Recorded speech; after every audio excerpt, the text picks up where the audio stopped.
Hello, welcome into the first episode of Chi Time in 2025.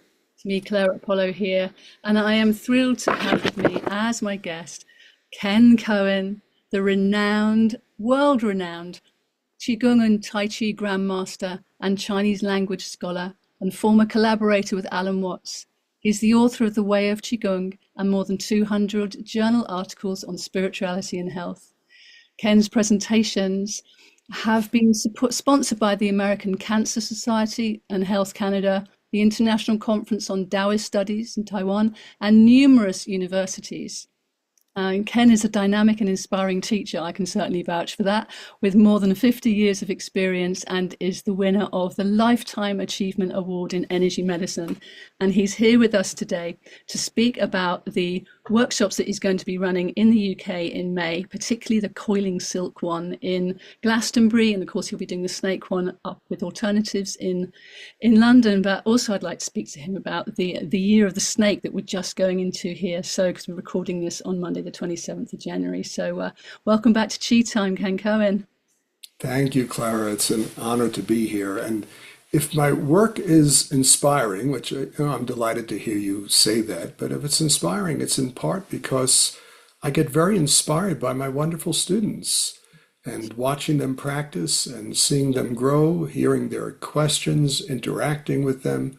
So I really try to create a learning environment, but the learning is primarily experiential. I know people hear me speak about Chinese philosophy and Taoism and so forth, and they might assume I'm just an academic. I'm really not. My passion is the practice. However, I'm very interested in the broader context of Qigong. In other words, I feel I can understand it better, and I can be a better teacher if I am familiar not only with the literature within Chinese culture, but cross-cultural literature, such as how does Qigong relate to other healing practices, to yoga, what kind of research is being done with Qigong, what are the chances for respectful, open dialogue between conventional Western medicine and Qigong, how can they enhance each other rather than one or the other being alternative.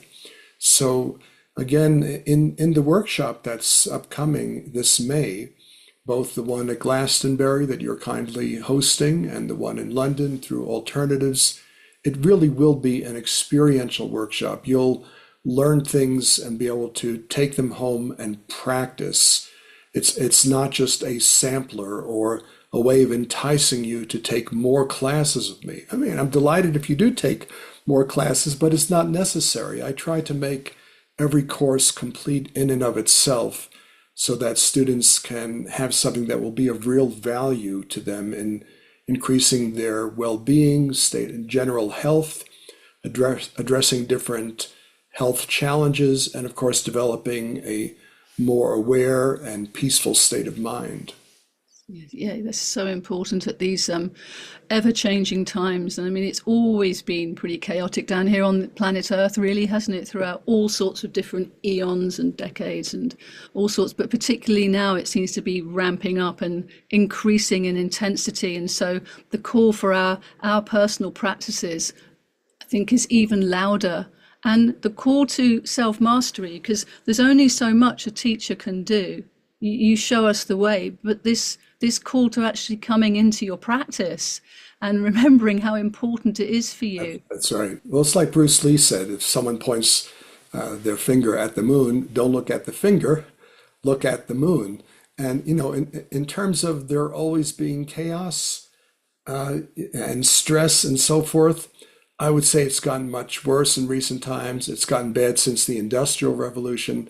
And it's really a product of, dare I say it, civilization.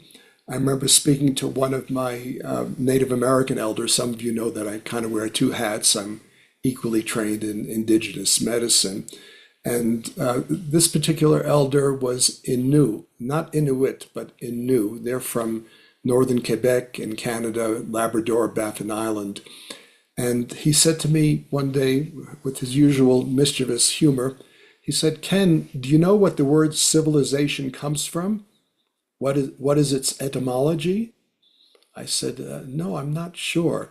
He said it's from the French, si vil, something so vile. Now, that's okay, friends, that's not actually the etymology of the term civilization, but I have to say, sometimes I actually agree with my dear old teacher. So just wanted to add that. Thank you, thank you. But it all comes back to how we take care of ourselves, no matter what is going on. And personally, I've chosen to take more rest these days. I've needed to let myself rest more so that I can actually do the practice. Because I've got like a lot of people watching and listening, when you've got so much going on, yeah, the call to be with the breath is so important. You can do that anywhere. And in fact, you can practice your Qigong anywhere. And sometimes just doing a couple of movements. I'm thinking of drawing the silk here because it's such an easy one to remember, and it's linking in with our topic of coiling silk. It's just remembering to do it and giving yourself permission that you can prioritize yourself, and it's becoming more and more important. Oh, absolutely. And that is to the extent that we can't control outside forces, it becomes all the more important to regulate our own interior world and mitigate the stressful or harmful effects of our environment. So we may not be able to do anything immediately about pollution, whether it's air pollution, noise pollution, light pollution, but we can certainly prevent some of these factors from having such an extreme effect on our health. We could prevent our blood pressure from rising when we're under stress. We can regulate our heartbeat and so forth. So you're absolutely right. It becomes even more important that we take care of our own well-being in these stressful times. But let me add, let's not, however, use our own self-care. And here I'm speaking personally, some people might not agree with me, but let's not use our own self-care as an excuse for avoiding voting and objecting to injustice wherever we see it and trying to correct the environment that we're in. I think one reason that Taoists, and Taoism is the philosophical root of Qigong, one reason that Taoists were in general mistrusted by the Chinese government is because they tend to think for themselves. They're not under the supervision of a kind of pope. I'm not criticizing Christianity here. I'm just saying there's such a high degree of autonomy and independence and independent thinking that I think despotic governments have often been worried that Taoism could inspire revolutionary movements. So the point of this is, let's take care of our own health, but let's also take care of the health of our communities, our country, and our planet. Yeah.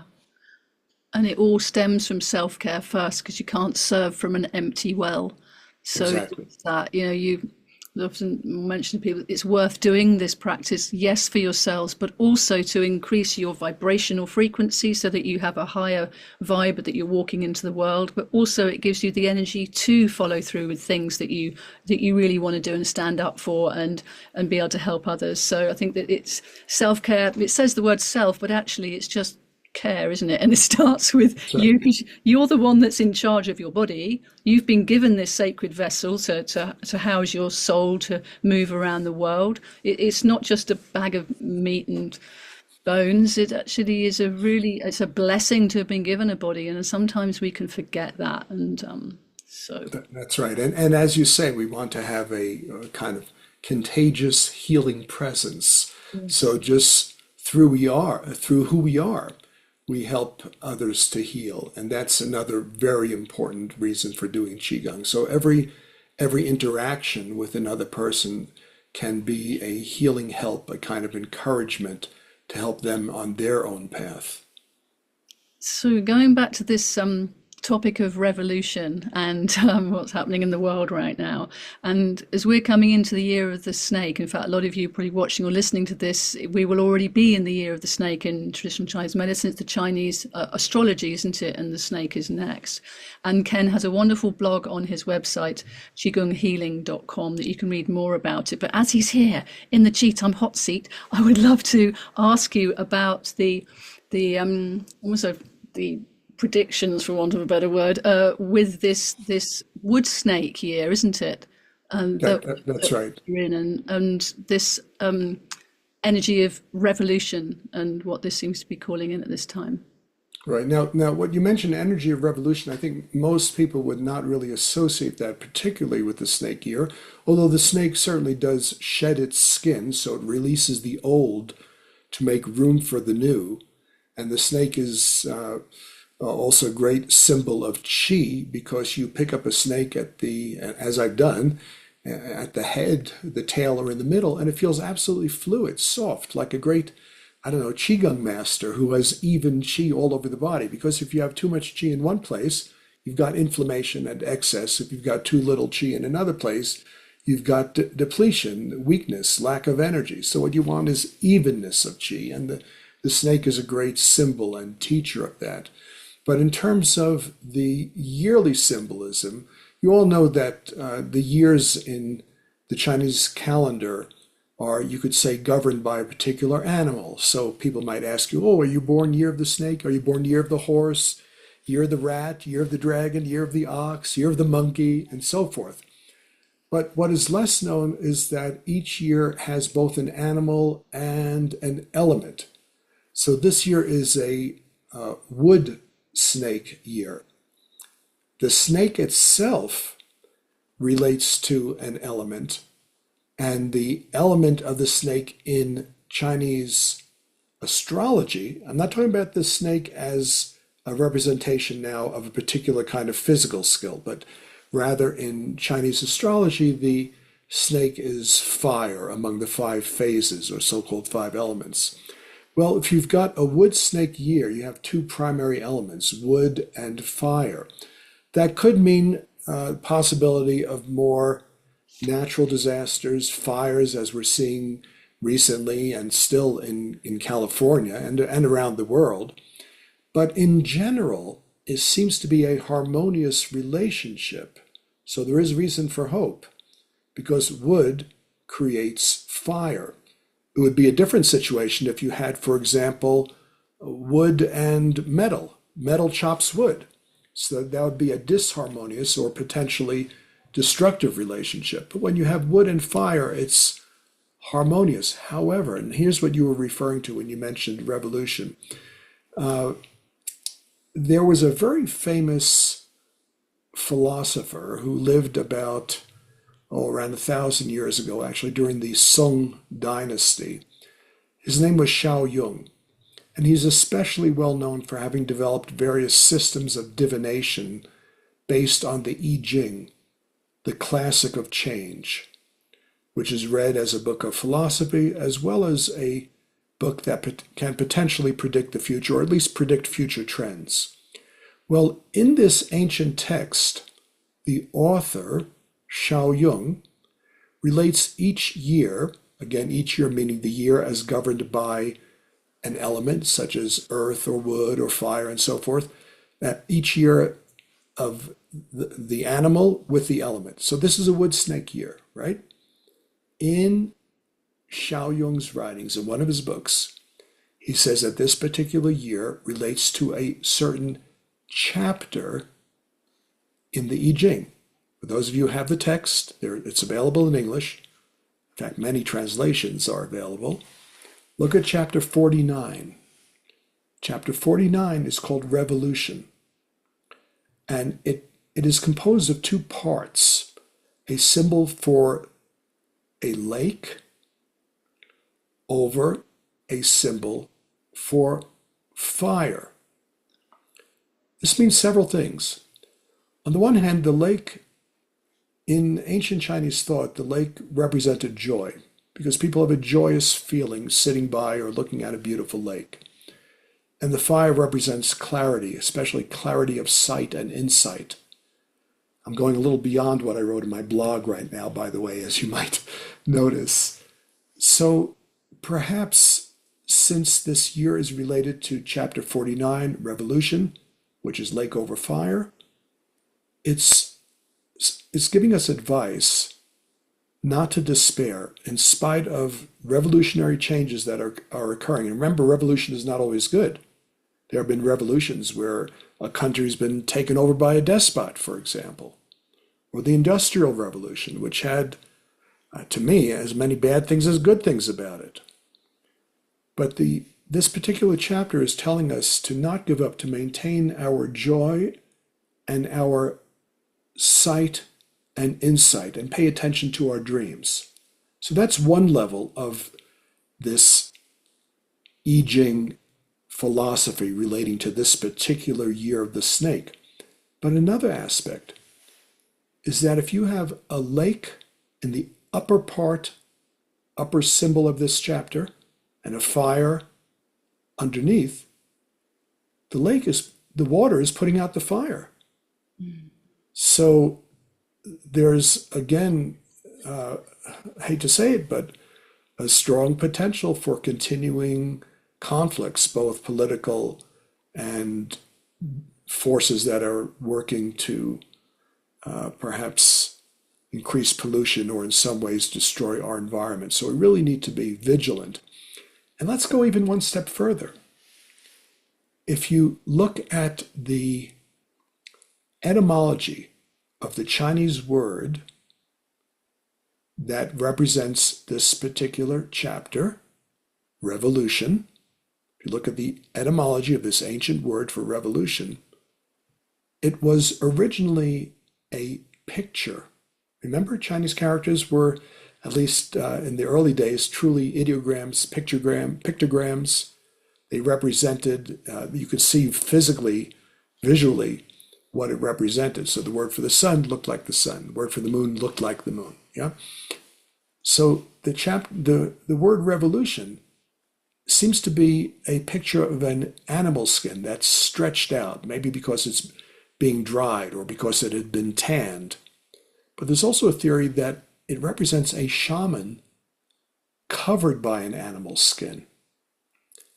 I find this very interesting. Perhaps this particular year, we need to remember to maintain mental flexibility, look at options, look at ways to create positive change, keep our shaman-like shape-shifting skill fully alive. So that's, some of the things I could say about the year. There's more. If you look at my blog, you'll see that as with every year, there are directions that are considered especially auspicious. And this applies no matter where you live in the world. So this year, as an example, if I remember right, it says Da Li Nan Bei. Great good fortune is in the north and the south. But on the other hand, San Sha Zai Dong, the forces that can cause destruction are in the east. So that means relative to where you're living, if you have a choice, don't travel east, don't do renovation in the east side of your house. Better to do something in the north and south, better to travel north or south. And then there's another aspect of the year called the direction of illness, that what direction is more likely to be associated with illness, whether it's an area in your home, in your office, in your country, in your city. And the direction of illness, which in Chinese is called the Wu Huang, the 5 yellow forces, is in the northeast. So one would need to be careful with that as well. And there's more, but this gives you an idea of the richness of the predictive and astrological traditions in China. Most of that information is found in a book. Oh, actually, I forgot I have it on my desk right here. I can show you all. It's in a book called the Tongshu, the Chinese Farmer's Almanac. And I get this every year. Here we go. And you look inside and it has this is the information that has all of the auspicious and inauspicious directions, things to watch out for. And there's even predictions and advice for each and every day, including the animals and elements that rule each day. So it's a lot of fun, and I find a lot of this stuff really works. I mean, it's how or why? How could people have had this kind of insight 1,000 years ago? I don't know the answer to that, but let me tell you, I've spoken to some very accomplished Chinese astrologers, and what they've been able to tell me about things that happened at different stages in my own life, based only on my day, month, and year of birth, is absolutely astounding. So I know this is a little different from Qigong. It's not going to be a topic of our workshop in May. No, But no, since but we it's are just a few days away from the fascinating. beginning of the year of the snake, it's kind of fun to discuss this. But believe me, friends, the workshop itself that's coming up in Glastonbury, which I love, by the way, what a great magical place. So great for you That to. work, This is the first time that you'll have been here as well, won't it? And well, to do qigong, as far as I know, maybe you have done in the past, but the combination of you coming to qigong and him coming to Glastonbury. in Glastonbury, yes, it'll be the very first time I've taught there. I've visited there as a tourist. I was even guided to sites of the Arthurian legends and myths and romances and so forth by a wonderful guide, learned about Celtic teachings, visited Gog and Magog, and went to the tour and so forth. So I have a deep feeling for that, for the chi, the life force, the chalice well. I mean, what a magical place. I Yeah, have a deep feeling for that place. But the workshop itself, you'll be learning a very traditional, wonderful method of Qigong. And this method is also, you could say, a skill that forms part of many other styles of Qigong. So when you learn this method, it will help improve your ability and get more results, more benefits from things like Tai Chi, what some people call Tai Chi, or martial arts, or any style of Qigong. In fact, I even coached a golf pro in how to apply coiling silk Qigong to golf. You could apply it to any sport. And we'll address that briefly, at least in the class. But essentially, Chan Si, which could be translated silk reeling or coiling silk, same thing, just two different ways of translating the name of the style, consists of various methods of turning the whole body or parts of the body on an axis in accord with Qigong principles of good posture, quiet breathing, mindfulness. I mean, just to give you a simple idea, I think you can see this. If I move my arm back and forth like this, okay, that can be a nice movement. You've got movements in Tai Chi that are slow movements back and forth and so forth. You get some benefit even from a movement like this. But if I turn my forearm on an axis like this, and then like this, what a difference it makes. Because you'll find when you do this, if you track what's happening internally, okay, not much. I mean, every part of the body is connected, certainly. But when I do this, notice the core is activated. You feel more energy in the center of your body. And when you do this, energy is moving to the periphery, all the way to the fingertips. That's just a small example of the extraordinary effects of moving various parts of the body, the waist, the whole body, the head, simply turning the head side to side, rotating the shoulder, rotating the shoulders. Anytime you turn a part of the body slowly on an axis, you are activating the chi and you are unwinding energetic knots. You're entering a deeper state of relaxation. You're untying knotted up energy, dissolving, to borrow the words of the osteopath John Upledger, you're dissolving energy cysts. So it's really a fantastic series of movements for getting the chi to flow more smoothly, to be more relaxed, to dissolve tension, and to be more fully alive and awake. And by the way, this is the legacy of my beloved teacher. She's passed on, Madame Gao Fu, the same person who taught me the primordial or Hunyuan Qigong, which I've taught in the UK in the past. So this is again the legacy of one of the great true treasures of Qigong and Taiji from China, and I'm very honored to share it with all of you and looking forward to practicing together. Because as you know, if you've been in my classes before, I don't just stand there on a platform and verbally direct you as though I'm some high and mighty master who you wouldn't even understand what I was doing if I showed you mere mortals what I'm capable of. Oh, forget that nonsense. We practice together. We're classmates. We're learning together. And that attitude was modeled by my own teachers who felt that we are, when we're in a class, you're learning from me, but I'm also learning from you because we're all practicing together. Yes, yes, yes, yes. And practice is something that you really encourage us to do so that we can embody the form. Yes, we write notes, but actually keep repeating and repeating so you have the muscle memory. And that idea of doing what was 100 days practice of a new form was something that sounds like a lot to begin with, but my goodness, it really does give you something that you can rely on, that you can return back to, that you've got within you. And yes, it will call you back to practice, and every time you do it, it's slightly different because you're at a different time, different space. But when you getting back to self-mastery again, when you give yourself that opportunity to learn something, especially it's a lineage form as well, so there's that depth in it from as you say, from your master.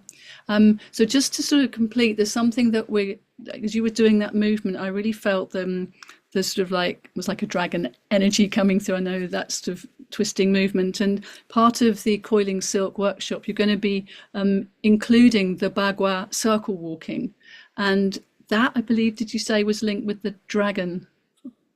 Could you tell Yeah, us? yes, it's based largely on the dragon. And of course, the dragons are very important in the stories of King Arthur and Merlin. And the dragon energy, I think, just permeates Glastonbury, that electrical energy. Now, what is a dragon? A dragon is a snake that can fly and is connected to the waters of the heavens, especially thunder and lightning and rain. Now, all of the Qigong based martial arts, such as Tai Chi, Xing Yi is another one, and Bagua, all of them incorporate these coiling, reeling, spiraling motions. However, the one that really specializes in that, even more than Tai Chi, is an art called Bagua Zhang. Bagua, don't even worry about the esoteric meaning, it essentially means the 8 directions, because you're learning to turn and coil in every possible direction. It is an absolutely beautiful healing art that is also used as a martial art. We'll emphasize the healing. We obviously will not have time to learn all of Bagua. That's a long process like learning Tai Chi. However, the basis of Bagua is a simple circle walking pattern while holding the arms in specific postures to increase your supply of resilient healing energy. And that's what we're going to do as a complement, as a kind of dynamic, fun complement to the Coiling Silk Qigong exercises. And we will, in that process, you could say, be embodying the energy, the twisting, coiling, and even playful energy of the dragon.